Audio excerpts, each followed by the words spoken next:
성실한 사람이 성공합니다. 그리고 성경 말씀대로 성실한 사람은 복을 받습니다. 잠언 20장 10절 말씀처럼 성실한 자는 복을 받느니라. 이 말씀처럼 될 줄로 믿습니다. 다시 말하면 복 받고 싶으세요? 성실한 성품을 기르십시오. 그렇다면 우리는 어디에서 성실해야 될까요? 첫째는 하나님께 성실해야 됩니다. 여러분에게 맡겨진 사명에 성실해야 됩니다. 성경의 위대한 인물들을 보면 자기에게 주어진 사명이 가시밭길이든 고난의 길이든 죽음의 길이라 할지라도 성실했습니다. 그랬더니 하나님이 그것을 인정하시고 그들과 함께 하시면서 그들을 도와서 그 시대에 쓰임받는 인물들로 만드셨습니다. 또 우리는 예배에 성실해야 됩니다. 예배 시간 5분 늦는 사람은 항상 5분 늦더라고요. 항상 지각하는 사람 항상 지각해요. 예배 시간에 우리는 성실해야 됩니다.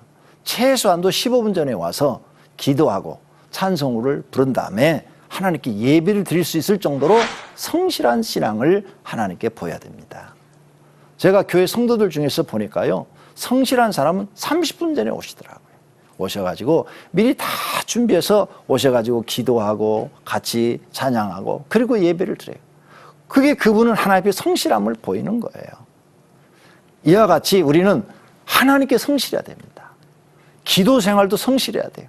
어떤 분은 새벽 기도를 나오다 안 나오다 나오다 안 나오다 그래요. 최소한도 20일 작정이 있으면 20일은 나오고 그 다음에 한 열흘 쉰 다음에 그 다음에 또 한 20일 작정이면 또 20일 나와야 되는데 하루 나오고 이틀 빠지고 이틀 나오고 3일 빠지고 이렇게 기도 생활을 하니까 성실함이 보이질 않아요. 하나님은 성실한 사람을 기억하십니다. 사람도 마찬가지입니다. 성실한 사람을 기억합니다. 헌금하는데도 성실해야 돼요. 헌금 어차피 하나님께 드리는데 제가 이렇게 보니까 어떤 분은 성실하게 드려요. 근데 어떤 분은 10의 1도 11조 헌금도 드리다 안 드리다 드리다 안 드리다 이렇게 하더라고요. 그래서 참 하나님 앞에 성실이라는 것이 얼마나 중요한가를 저는 깨달았습니다. 교회 생활에 봉사를 한다든지 헌신을 한다든지 그래도 성실해야 돼요.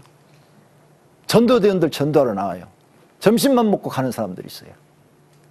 웃으라고 얘기했는데 안 웃네. 성실하지 못한 거죠. 정말 성실한 사람은 오늘은 내가 하나님께 시간을 드려야지. 그래서 아침부터 나와서 준비기도 하고 충분히 기도한 다음에 점심 먹고 나가서 한 두세 시간 열심히 전도하고 하나님 앞에 내 성실함을 보이는 거죠. 하나님은 그런 사람과 함께 하시는 거죠. 바쁘다고 피곤하다고 아프다고 다 빠져버리면 성실함을 보일 수가 없는 것입니다. 우리는 하나님 앞에 반드시 성실함을 보여서 인정받아야 될 줄로 믿습니다. 둘째는 자신에게 성실해야 됩니다. 자신에게 성실해야 돼요. 정직함에 성실해야 돼요. 어느 곳에 가든지 나는 정직하리라. 거짓말을 하지 아니하리라. 남을 속이지 아니하리라. 남에게 피해를 주지 아니라. 난 정직한 사람이 되리라. 이렇게 자기 자신에게 성실해야 돼요. 자기 자신에게 성실하지 못한 사람은 임기응변이 뛰어나죠. 그게 그 순간은 넘어가는데 몇 번만 사람이 속으면요 다 알아요. 처음에는 모르는 것 같아요. 속아줘요. 그런데 몇 번만 속으면 다 알잖아요.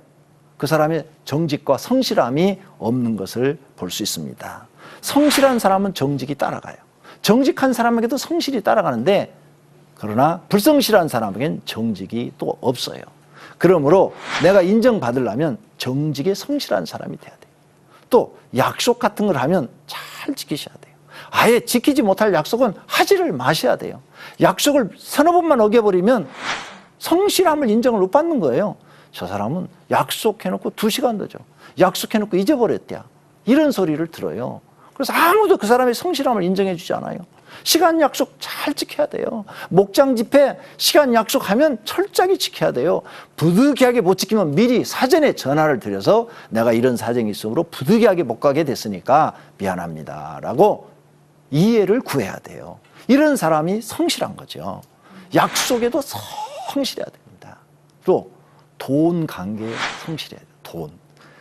사람과 사람 사이에 그 사람을 알려면 돈을 거래해보면 안 돼요. 돈 관계로 성실하지 못한 사람은 금방 사람 신뢰를 잃어버립니다. 성실하지 못한 사람은 신뢰가 깨져버리잖아요. 그러니까 성실한 사람은 이 돈 관계, 그건 자기 개인적인 거예요. 성실해야 됩니다. 언제나. 그리고 아예 그냥 지키지 못할 약속은 하지 말아야 돼요. 일주일 있다가 줄게. 그리고 한 달, 두 달 막 지나버리면 사람이 성실함이 없어져 버려요.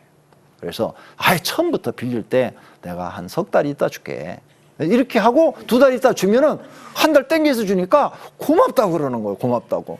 일주일 있다 줄게 하고 한 달 있다 주면은 되게 섭섭하게 생각하는 거죠. 약속을 안 지켰다. 그러므로 우리는 자기 자신에도 성실해야 됩니다. 그리고 어디 가서 무슨 일이든지 맡아요. 직장에 가서 일을 맡는 거나 가정에서 무슨 일을 하나, 일을 맡으면 성실해야 되겠죠. 예, 자기 자신에게 성실해야 됩니다. 셋째로는 가정에 성실해야 된다고 생각을 합니다. 우리는 가정을 떠나서는 살 수가 없어요. 가정에서 자기 일에 성장해야 돼요. 남편은 남편으로서의 성실해야 돼요. 그래서 가정을 책임지려고 해야 돼요. 일하다가 몸이 부서져 죽어도 성실하게 일하다 죽어야 돼요. 그러면 모든 사람들이 사랑하고 존경해요. 불성실하게 살면 가족이 다 미워하잖아요. 저 사람 때문에 우리 집은 고생해 하잖아요. 그러니까 가정에 성실해야 돼요. 아내는 아내로서 성실해야 돼요.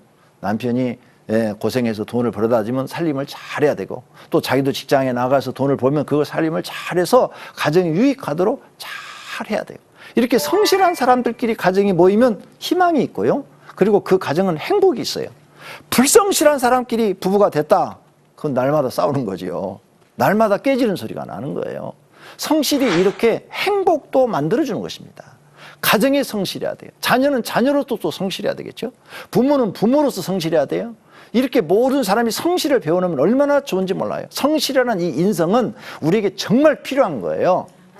그래서 이 교인보감에 이 성실이라는 것을 집어넣은 겁니다. 그 다음에 넷째로는 직장에서 성실해야 돼요. 성실한 사람은 직장에서 인정받아야 돼요. 특히 우리 그리스도인은 직장에서 아무리 힘들고 어려운 일을 시켜도 열심히 해내야 돼요. 모르면 상사한테 물어가면서 이건 잘 모르는데 좀 가르쳐 주세요 하면서 성실하게 일을 할 때 직장 상사가 눈에 들어오는 거죠. 그 사람 먼저 승진시켜 주는 거예요.